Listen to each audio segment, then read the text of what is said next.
After Napoleon's final defeat in 1815, the Congress of Vienna re-established much of the old order that had existed prior to the revolution. The Pope regained his papal states, where he resumed absolute authority. But the clock could not be turned back. A tide of new ideas was sweeping across Europe, and the effects of the spirit of the French Revolution, released 26 years earlier, would soon become apparent.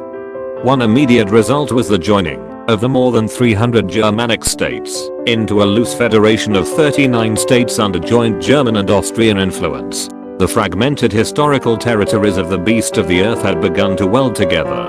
Nor would the process stop there.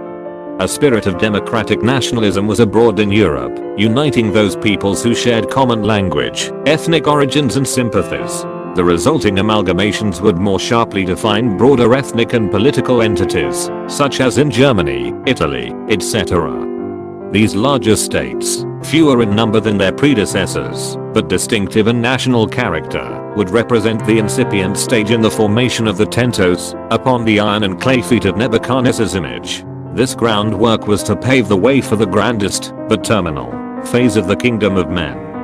The spirit of democracy, of liberty, equality, and fraternity, at least in theory, was now at large in the world, influencing the minds of men, particularly among the educated and middle classes. It was around this time that Karl Marx wrote his Communist Manifesto, destined to have profound effects on men and nations. The lower classes were still largely conservative and indifferent, more or less content, so long as the old feudal burdens were being eased. Except in France, they had not felt the influence of these new ideas. But once empowered with a sense of their own destiny, they too would add their voice to the groundswell of reform. As peoples became linked by a common ideal, in whatever form it took, so grew their sense of unity. The cultural and regional distinctions of a host of Germanic states, or the almost medieval tradition of separate Italian kingdoms, gave way to common ideals of identity and purpose. This development differed from one country to another. In France, where the revolution had commenced, further violent manifestations of its effects were always a possibility. At first, however, a backlash of conservative reaction saw the reinstatement of a constitutional monarchy, headed by Louis XVIII. An ultra-royalist trend continued beyond his death in 1824, and through the reign of Charles X. But a republican uprising followed, in 1830, which saw the initially less monarchical Louis Philippe come to the throne. However, as he moved closer to taking authority, he introduced repressive policies, and alienated his supporters. The onset of the banking collapse and panic of 1847, the first time that mass unemployment had ravaged the advanced countries of Europe, had a catalytic effect on the situation. The so-called 1848 Year of Revolutions began in France in February with the overthrow of the last vestiges of Bourbon monarchy and the setting up of the Second Republic. It was a reenactment of 1793 with all its gestures and symbolism, and, during a week in June, all its violence as well. This was the spark to kindle a host of spot fires. Paris in February was Vienna and Berlin in March. East of the Rhine the uprisings, while in sympathy with French idealism, were grounded in differing political circumstances. Their monarchies still prevailed. Even then the movement was intended merely to bring about constitutional reforms, but its effects went far beyond what men had envisaged. Europe had spontaneously and almost unexpectedly ignited. It seemed as if the revolutions might weld Europe into a new libertarian or socialist order. But that time was not yet to be. That uniting role was cast for the Roman whore to play at a later time. The response to the revolutionary tide varied from one country to another. Austria tottered and regained its feet. But its eastern conglomerate of ethnic Slav groups surged towards independence. This region of the beast of the earth was destined to experience trouble for decades, until circumstances there precipitated the First World War. In Germany, despite a more liberal outlook, things remained largely unchanged. But the Prussian mastermind, Otto von Bismarck, firmly controlling and exploiting the forces of democracy, set about expanding his country's interests.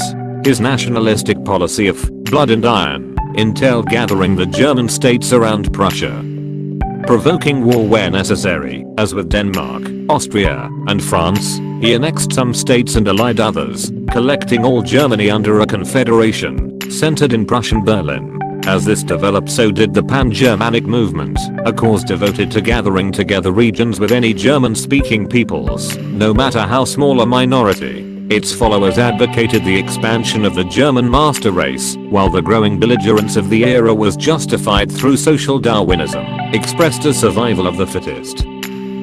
Ernst Haas, founder of this movement, stated, "We want territory, even if it be inhabited by foreign peoples, so that we may shape their future in accordance with our needs."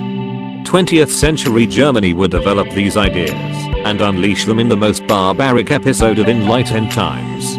In Italy after 1848, events moved quickly. This area had not been united since the days of the Roman Empire. Further, it lay hard under the sway of the Roman sea beast, buried under centuries of papal influence, and, in the Papal States, under papal rulership as well. However, the work of the revolutionary, Garibaldi, and others eventually brought about the unification of Italy. In 1861, Victor Emmanuel had been installed as the first king of Italy, and when, in 1870, the city of Rome became his final acquisition, he represented a challenge to the ecclesiastical emperor reigning there. For the papacy, all that remained was the Vatican. Rome became capital of Italy, and not until 1929 was a treaty concluded between church and state granting the Pope sovereignty over his 44 hectares. For the church, the loss of its states in 1860, then its final restriction to the Vatican in 1870, marked the end of a temporal reign that had lasted 1260 years, from the decree of Emperor Phocas, as described in the playlist, Rise of the Papacy. The setback she had first suffered in France during the revolution reached its lowest point as French troops, left in Italy to protect the Pope, were forced to depart to defend France from Prussia. The mistress of the world now looked to be destitute of paramours. But she was not to sit idly by and accept this fate. She would yet say, "I sit a queen, and am no widow, and shall see no sorrow."